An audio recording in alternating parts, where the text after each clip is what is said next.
All right, Sean Patel here with WBC President Mauricio Sulaiman. Mauricio, man, got a couple things. Well, first, this it was posted today on ESPN. Some changes to the Ali Act. They will now be looking to allow their UBO model to work with the sanctioning bodies. At first, there was talk of abolishing the interim titles in legislature here in the states and everything. Now it's going to allow for that. Did you talk with TKO at all about these amendments or senators here in the U.S.? Did you have any part in that?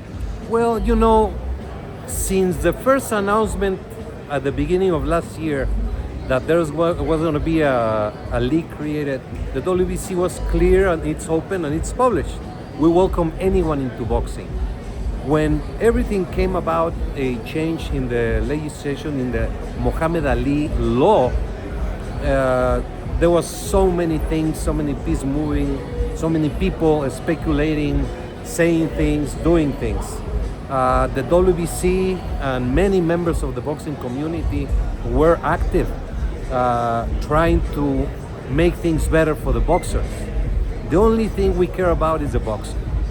And I have not seen, it was released today. I was flying today to Las Vegas, but I know there have been teams that have been working to try to basically educate and inform the people that make decisions, because that is the most important thing.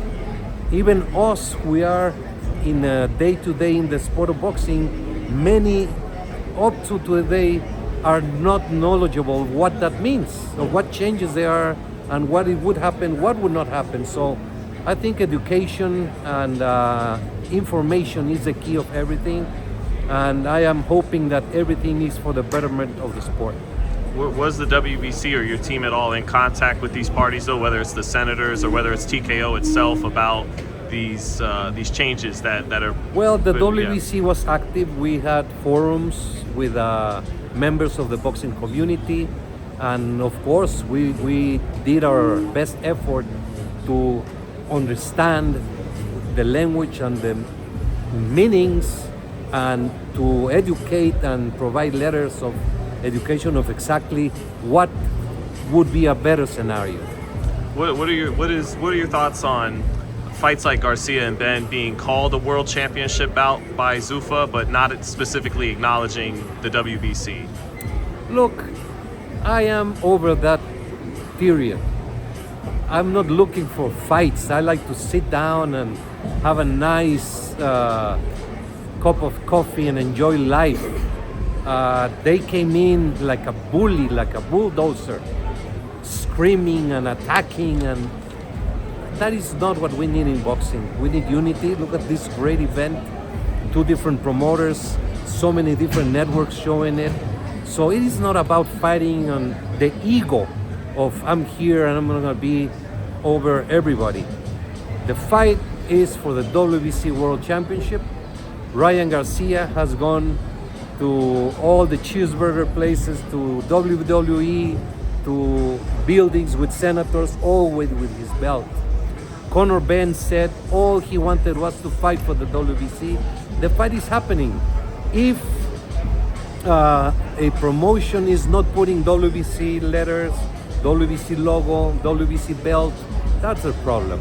We are proud of the fight. We're gonna sanction the fight as we sanction.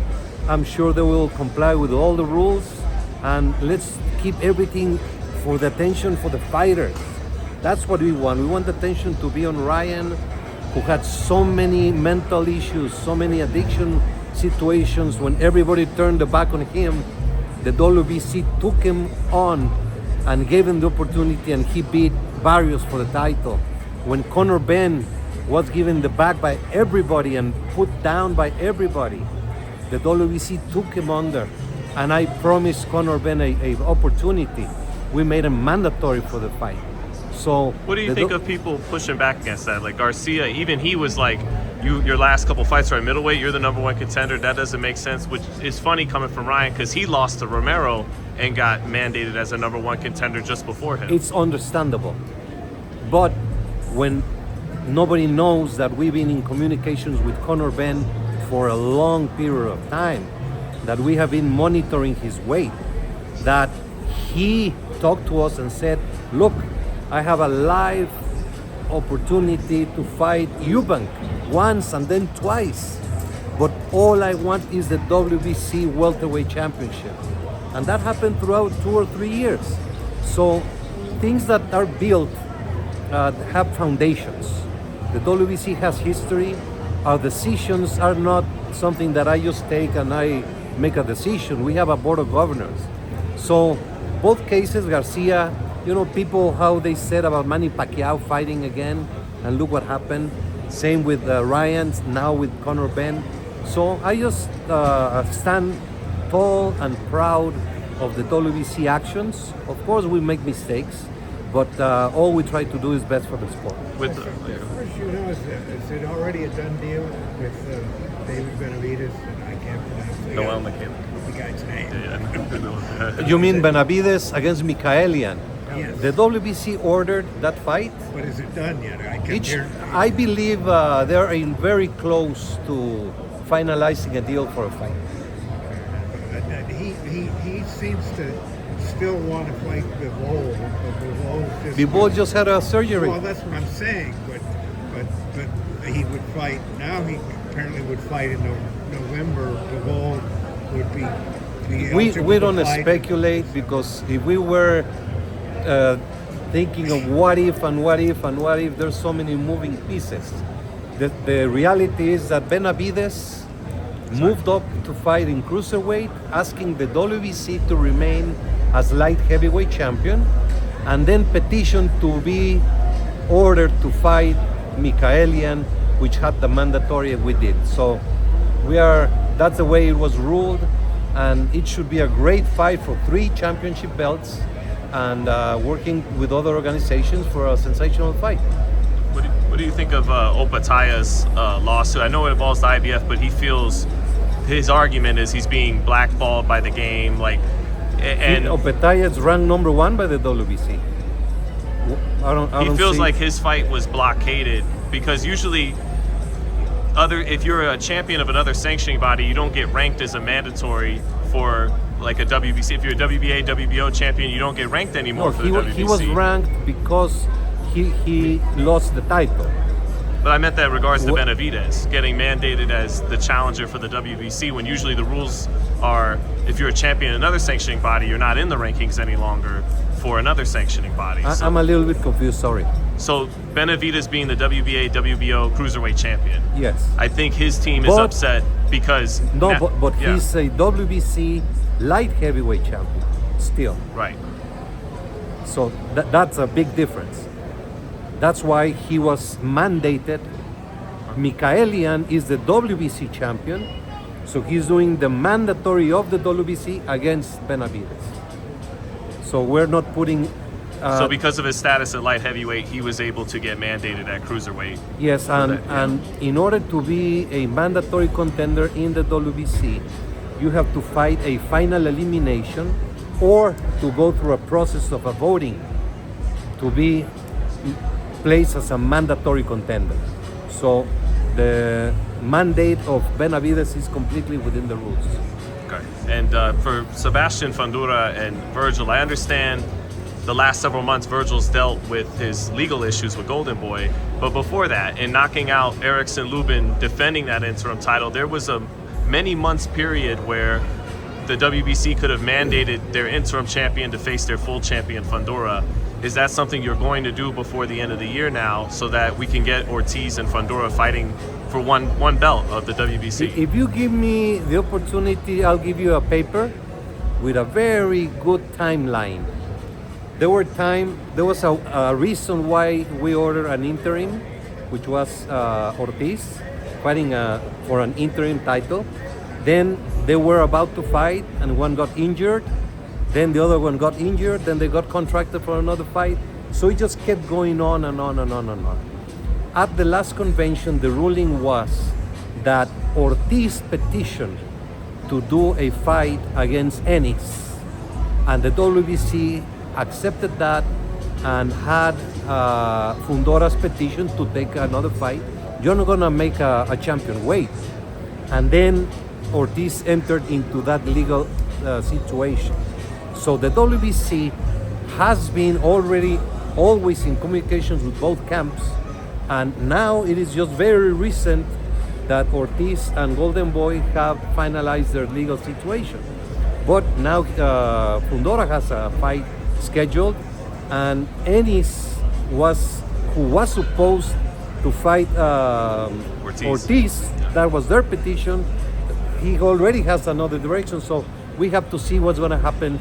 But we have been consistent and always in communications with both Golden Boy for Ortiz and with PBC and TGB with Fundora. Well, what are the chances you make that happen, though, that you mandate it after that's Honduras a fight mandatory?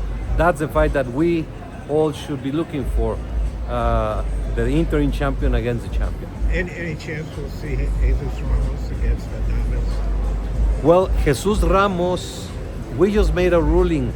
I don't know if I should say it, but we had a voting process. We're going to do a press release. Jesus Ramos is going to fight Meirim, who had been the mandatory, and the winner is going to fight Adames next. So Adames must fight the winner of Ramos and Meirim, Nursanolov. Don't tell anyone I told you. Mauricio, That would be in September? September 19th. Mauricio, what's the status of Ray Vargas? He's been the WBC champion and reached that featherweight for a while. I know Bruce. 2 years. Yes. Very unfortunate situation. A great fighter. He's very close of closing a contract to do a high-profile fight to get back into action. I wish I could say more, but sometimes Okay, of course. it would not be good. Yeah, not in good faith. No, yeah, and that could hurt the negotiations. But he's in line for a high-profile fight. Okay, if he comes back and it's not against Bruce Carrington, will he be mandated by Bruce Carrington? Bruce Carrington, he was the interim champion, and we ordered him to fight Castro for the title instead of just elevated him differently from this case. And Lorente won, his Cristobal Lorente, he became the mandatory contender.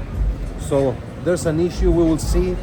I don't remember when, I think Carrington won in January. So the next mandatory is not until next January. We'll see what happens on these months. Yeah, because that could cause a potential logjam at featherweight, and a lot of boxing fans have been frustrated that he can't get featherweight unifications. It has happened in 20 plus years. Well, we have been open to any unification, and you can go back. The WBC supports unifications because the fans want to see unifications, and we have been open to do that. You saw the heavyweight; it turned out to finally go to the undisputed, and we're constantly doing that.